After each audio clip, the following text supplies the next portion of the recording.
미자립 개척교회들이 건강하게 세워질 수 있도록 돕는 목회자들이 있습니다. 교회 설립을 위한 디자인부터 공사까지 직접 나서며 재정과 인력이 부족한 개척교회의 버팀목 역할을 하고 있습니다. 기후위기에 대응하기 위해 재생에너지에 대한 관심이 높아지는 가운데 태양광 발전으로 에너지 자립부터 수익 창출까지 하는 마을이 주목받고 있습니다. 기후위기 대응과 함께 농어촌 교회의 자립을 도모할 수 있는 대안 모델로 제시되고 있습니다. 무더위에 시원한 휴가지를 찾는 대신 지역 주민 섬김에 나선 청년들이 있습니다. 지역 어르신들을 위한 식사 대접에 구슬땀을 흘린 부천 성만교회 청년들의 봉사 현장을 찾아가 봤습니다. 지난해 전 세계에 1억 5천만 부가 넘는 성서가 배포됐다고 세계 성서공회 연합회가 밝혔습니다. 시청자 여러분 안녕하십니까? CBS 뉴스입니다. 작은 교회가 강하게 설 수 있도록 강소교회 세우기 프로젝트를 펼치는 목회자들이 있습니다. 대한예수교장로회 합신총회 경기북로회 소속 목회자들이 교회 설립을 위한 디자인부터 공사까지 직접 발벗고 나서고 있는데요. 재정과 인력 모두 부족한 개척교회에 든든한 버팀목이 되어주고 있습니다. 장세인 기자가 보도합니다. 경기도 고양시 한 상가 복도 끝에 새로 문을 연 교회. 예배당을 마련한 것만으로도 감사하다는 김태영 목사는 얼마 전까지만 해도 깊은 고민에 빠져 있었습니다. 기존 예배당 건물 임대인의 사정으로 이사를 해야 했지만 예산이 턱없이 부족했던 것입니다. 사실 이 장소는 맨 처음에 소개를 받았던 곳인데 포기를 했었던 곳입니다. 이제 장소는 너무 좋지만 임대료나 이런 것들이 좀 비싸서. 이 소식을 들은 소속 노회인 예장합신 경기북로회의 강소교회 세우기 위원회는 곧바로 지원에 나섰습니다. 공사비를 아껴 임대료로 사용할 수 있도록 직접 일손을 구해 자체적으로 인테리어 공사를 진행한 겁니다. 총회 전도부와 업무 협약을 맺고 진행하는 개척 지원 사업을 통해 보증금 3,100만 원도 마련했습니다. 첫 번째가 인건비 줄이는 거거든요. 그러면 보통 들어가면 새 건물이 아닌 이상 쓴 사람이 기존 사용자가 있었거든요. 근데 우리가 목적이 맞지 않거든요. 첫째는 철거입니다. 근데 우리가 기술은 없지만 철거는 할 줄 알거든요. 위원회의 시작은 코로나19 팬데믹 시기로 거슬러 올라갑니다. 경제적 어려움에 놓인 작은 교회 목회자들을 돕기 위해 노회 목회자들이 자발적으로 나선 것이 계기가 됐습니다. 건축사 출신 목사와 목공 기술자 장로까지 각자 가진 기술을 모아 이제는 전문 인테리어 업체 못지 않습니다. 이번에 어떤 교회가 이런 일을 해야 된다라고 얘기하시면 공간을 먼저 가보고 그 공간을 어떻게 활용하면 좋겠는지 또 실제로 사용할 목사님하고 상의를 합니다. 지난 4년 동안 위원회의 지원을 받은 교회는 벌써 12곳. 이들의 수고는 작은 교회를 다니는 성도들에게도 교회 생활을 계속할 수 있는 힘이 되어줍니다. 저희가 이제 지하에서 개척을 하다 보니까 연세 드신 분들, 성도님들이 들어오면서 굉장히 불편해하셨어요. 엘리베이터 타고 바로 올라오면은 또 예배당이고 또 예배당 바로 옆에 화장실이고, 그러니까 너무너무 행복해하시고. 선교사를 후원하듯 작은 교회 목회자를 지원하자는 취지에서 출발한 강소교회 세우기. 한 지역 목회자들의 헌신이 모여 작지만 강한 교회를 세워가고 있습니다. CBS 뉴스 장세인입니다. 전 지구적 기후위기가 심각해지면서 재생에너지에 대한 관심이 다시 높아지고 있습니다. 이때 마을 전체가 태양광 발전 사업에 참여해 에너지 자립은 물론 수익을 마을 복지에 사용하고 있는 마을이 있는데요. 기후위기 대응과 함께 농어촌 교회의 자립을 동시에 도모할 수 있는 대안 모델로 제시되고 있습니다. 경기도 여주시의 구양리 마을을 취재했습니다. 오요셉 기자입니다. 70여 가구가 모여 살고 있는 경기도 여주시의 작은 마을 구양리. 마을 주차장과 창고 지붕, 농지 등 마을 곳곳에 태양광 발전 설비들이 눈에 띕니다. 구양리는 전국 최초로 마을 주민들이 협동조합을 만들어 1메가와트 규모의 태양광 발전소를 직접 운영하는 이른바 에너지 자립 마을입니다. 햇빛 발전을 통해 발생하는 수익은 월 평균 1,000만 원, 100% 마을 공동체를 위해 쓰입니다.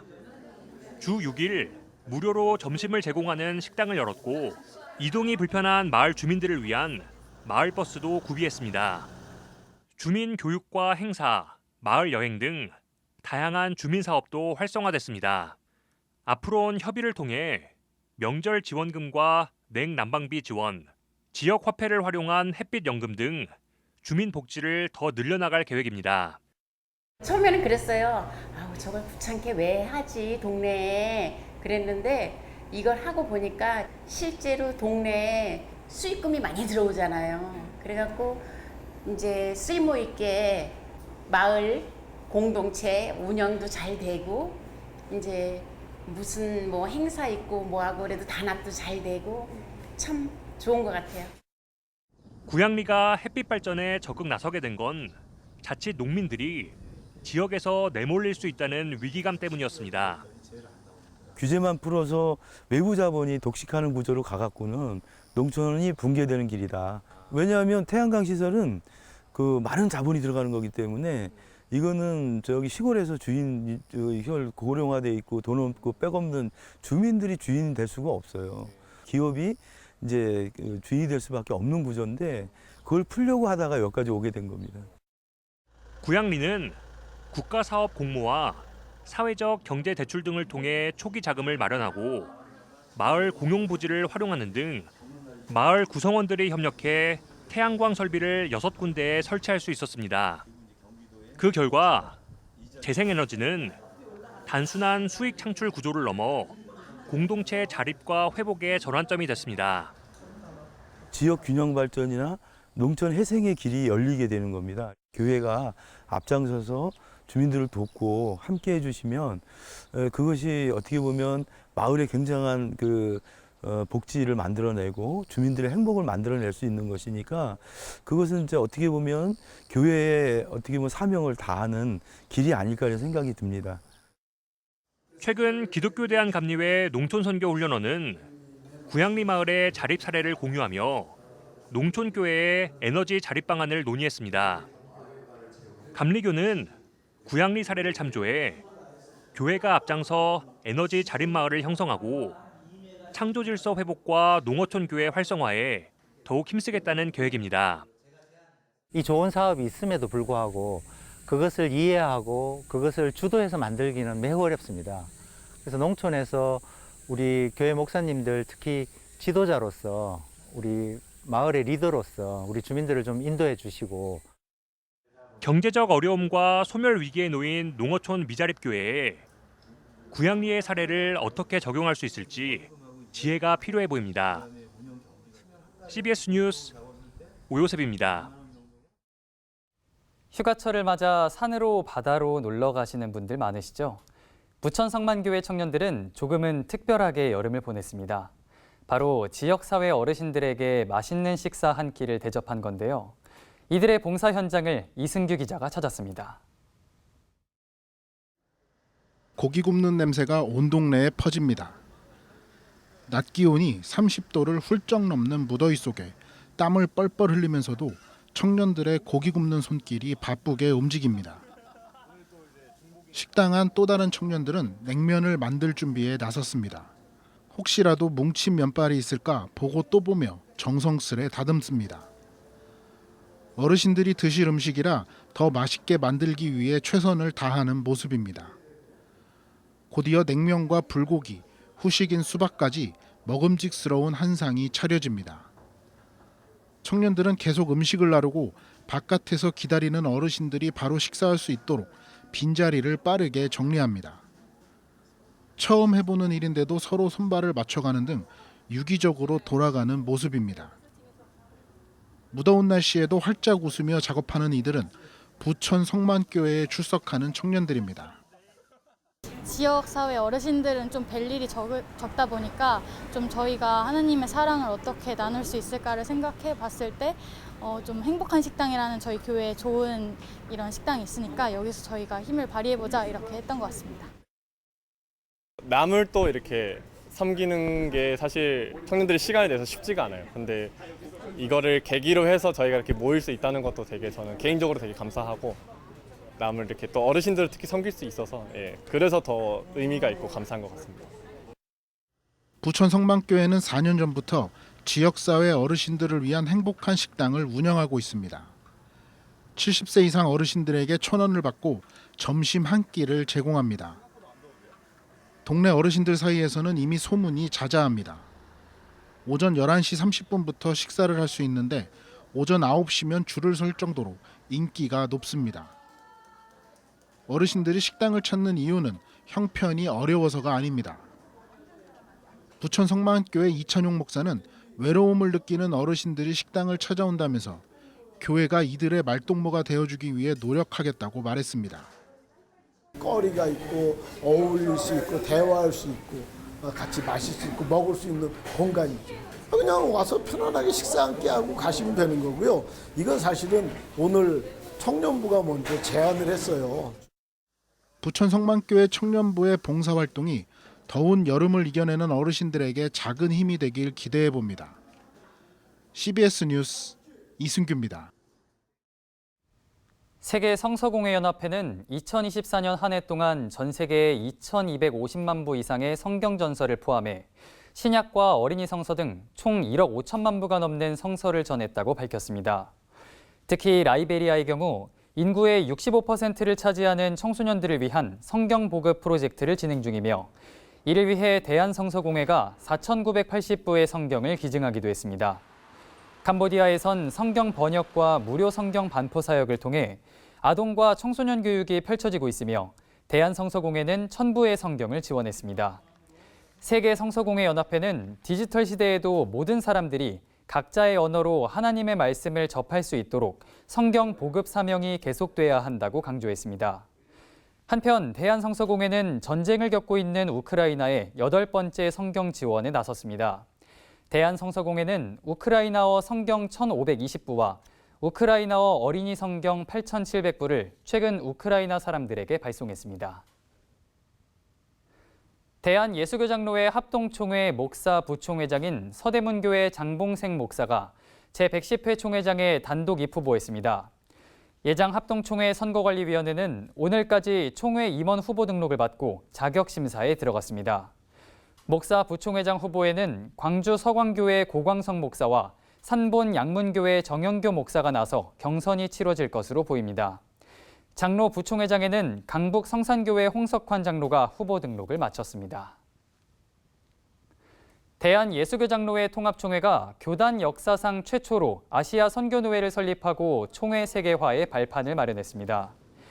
예장통합 김영걸 총회장은 최근 싱가포르 한인교회에서 열린 아시아 선교노회 설립 감사 예배에서 아시아 선교노회를 시작으로 5대양 6대주의 선교노회가 만들어져 총회 세계화를 위한 선교적 지원이 계속되길 바란다고 말했습니다. 설립 감사 예배에는 예장통합 109회기 임원들과 해외 다문화처 세계선교부, 총회 세계선교사회, 아시아 권영 목회자들과 한인교회 지도자와 성도들이 참석해 역사적인 선교노회 출범을 축하했습니다. 광복과 분단 80년을 맞는 올해 세계교회와 함께하는 2025 한반도 평화통일 공동기도주일 연합예배가 오는 10일 오후 3시 서울 연동교회에서 열립니다. 세계교회협의회와 한국기독교교회협의회는 한반도가 분단의 고통을 넘어 화해와 치유의 공동체로 나아가기를 소망하며 해마다 광복절 직전 주일을 한반도 평화통일 공동기도주일로 지켜오고 있습니다. 교회협은 올해 연합예배에는 WCC 제리 필레이 총무가 방한해 설교를 한다며 한반도 평화를 위한 세계교회의 지지와 협력을 재확인하는 뜻깊은 계기가 될 것이라고 밝혔습니다.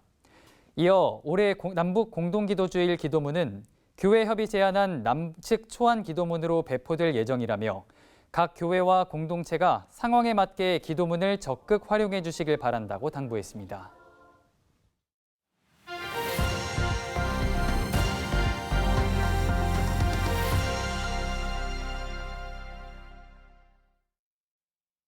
간추린 지역교계 소식입니다. 대전 한빛감리교회가 2025 기도 콘퍼런스를 열었습니다. 인간의식연구소의 창립총회와 세미나 소식도 함께 전해드립니다. 대전 한빛감리교회가 600여 개의 동역교회 관계자를 초청해 2025 기도 콘퍼런스를 열었습니다. 기도가 고도를 결정한다는 주제로 열린 이번 콘퍼런스에서 백용현 한빛감리교회 담임 목사는 기도를 통한 회복과 은혜에 대해 강의했습니다. 우리가 육신의 본성에 안주하지 않고 더 말씀으로 끼어서 기도하는 일에 집중하고 또 이 시대를 우리가 믿음으로 돌파할 수 있는 능력 있는 교회와 성도들이 되기를 소망합니다. 한편 대전 한빛감리교회는 50일 기도학교 사역의 확장을 위해 100년 기도운동 모임과 전국 기도학교 임원 모임을 갖고 있습니다. 인간의식연구소가 창립총회를 열고 초대 이사장으로 한동대학교 길원평 교수를 추대했습니다. 인간의식연구소는 뇌과학이라든지 심리철학 이런 데 퍼져 있는 그 인간의 존재 가치를 파괴하는 유물론적인 사고방식을 반박하고 우리가 정말 영혼이 있다는 것을 변호하기 위해서 만들어진. 이어 창립기념 세미나에선 기독교 변증연구소 박명룡 대표 등이 나서 영혼의 실제와 현대과학을 주제로 토론했습니다.